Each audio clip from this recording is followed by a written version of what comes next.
Tech firms have been firing thousands of employees in recent months. More than 120,000 employees lost their jobs in 2022 at some of the largest names in technology, including Meta, Amazon, Netflix, and eventually Google, as well as at smaller businesses and startups. After a challenging 2022, big tech is still shedding employees left and right today. Executives have been under a lot of stress due to depressed stock values, slower growth, and high inflation. One can't help but wonder why this is happening. Why are so many tech companies, including those making huge profits, laying off so many workers?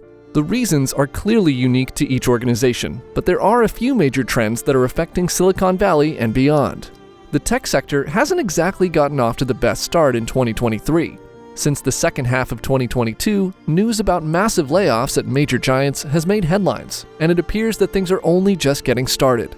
Following Elon Musk's decision to remove nearly half of Twitter's global personnel, Meta and Amazon also made job cuts that resulted in thousands of people losing their jobs right before the holidays. When Microsoft stated that it was laying off 10,000 workers, the company's overall employment actually decreased by less than 5%. According to website Layoffs.fyi, which has been tracking job cuts in the industry, Amazon.com Inc. has announced so far in January that it expects to fire 18,000 workers, the largest personnel decrease in the 28-year history of the business.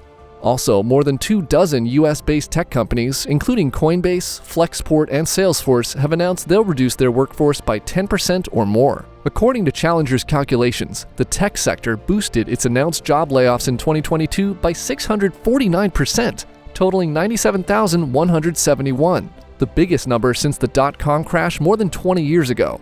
The situation's so bad that it would definitely take less time to list the businesses who haven't let any employees go this year.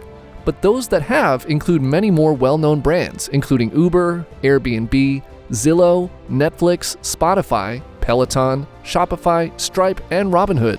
The COVID pandemic hiring frenzy is just one of the numerous causes of this. As companies adjusted to lockdowns, the epidemic drove a lot of them online. You may have attended Zoom meetings while lounging around in pajamas and shirts more acceptable for the workplace. The new way of life included Netflix, online shopping, and remote employment. IT corporations increased their employee counts because the demand for their products grew significantly while the world was on lockdown. For instance, in order to accommodate more users during the pandemic, Google quickly modified its video conferencing service Google Meet. Meta also quickly modified WhatsApp's video conferencing service.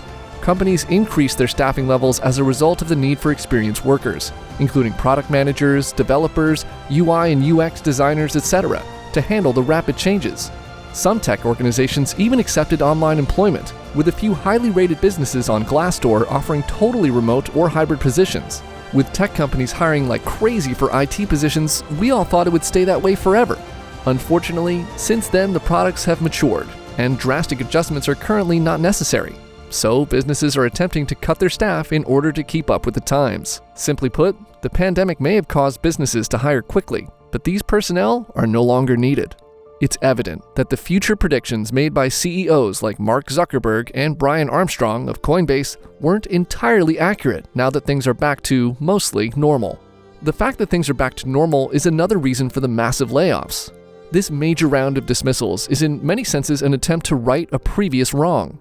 Our online lives were our only lives throughout the pandemic years. There were no Saturday night bars, basketball games, or dance recitals, nor was there any commuting to work. But after the metaverse's abrupt appearance, some employees mandated that workers return to their cubicles full-time, and consumers exited from lockdowns, which made online spending fall. Research from the IMF, MasterCard, and Harvard Business School was referenced in an IMF blog post as evidence that e-commerce activity in the US and other advanced economies is at or below pre-COVID-19 trend levels. In part, the world's return to pre-pandemic routine is to blame for the massive tech layoffs. Satya Nadella concurred with this in the letter he wrote to the staff when Microsoft announced the layoffs of 10,000 employees. The letter read, "We're living through times of significant change, and as I meet with customers and partners, a few things are clear. First, as we saw customers accelerate their digital spend during the pandemic, we're now seeing them optimize their digital spend to do more with less. Sadly, employees are among the first to go when you need to cut costs. Layoffs are a company's emergency strategy when demand for its products and services dwindles. Even though there's an upfront cost of millions or billions of dollars in severance, the assumption behind layoffs is that they save the organization money. The theory is that by cutting pay, the business can continuously operate at a cheaper cost. Declining revenue and negative cash flows in new investments can also be blamed for this firing trend. The tech giants of Silicon Valley have launched a number of new investment projects that are unsuccessful. The robotics branch of Amazon, AltSpace VR, the virtual reality and metaverse division of Microsoft, and Bulletin, a competitor to Meta's Substack, are all in some ways futuristic verticals that demanded substantial expenditures but quickly burned through the money. Companies have been attempting to reduce costs due to the cash burn. As Bridgewater Associates CIO and an experienced investor Ray Dalio puts it, what's happening is that a number of these investments by big techs have negative cash flows. That means they didn't have earnings that would support those prices, and in many cases, they didn't have earnings, and they relied on either borrowing money to make up the gap or raising venture capital or private equity money. This has in turn led to pressure from investors. Big tech companies like Google, Meta, Amazon, Twitter, and others are under pressure from fund managers and early investors to make swift decisions in order to overcome the slowdown in growth of the companies. Brad Gerstner, chair and CEO of Altimeter Capital, wrote to Meta's founder and CEO Mark Zuckerberg in October of last year to propose staff layoffs and operational restructuring.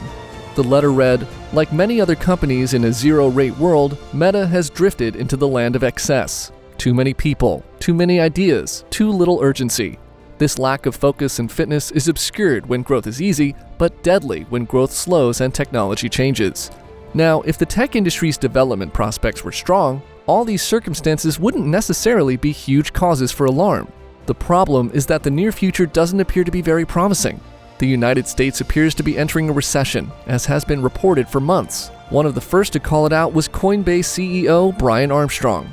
Elon Musk, Mark Zuckerberg, Jeff Bezos, and many others have since done the same. A recession would result in even lesser consumer purchasing, and more crucially, lower advertising spending for many technology companies.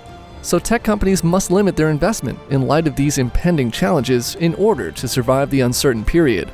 In summary, current layoffs are influenced by both internal and external economic forces.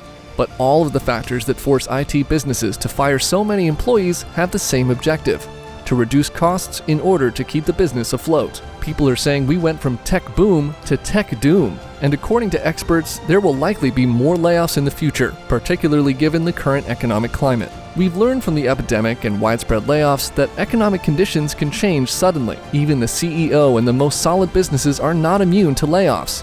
You might land your dream job one day.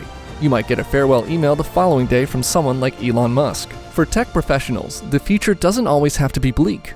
Even while some people believe that these layoffs signal the end of the huge IT age, it doesn't mean the end of your career. The future of labor still involves technology, notwithstanding the concurrent layoffs in the technology sector.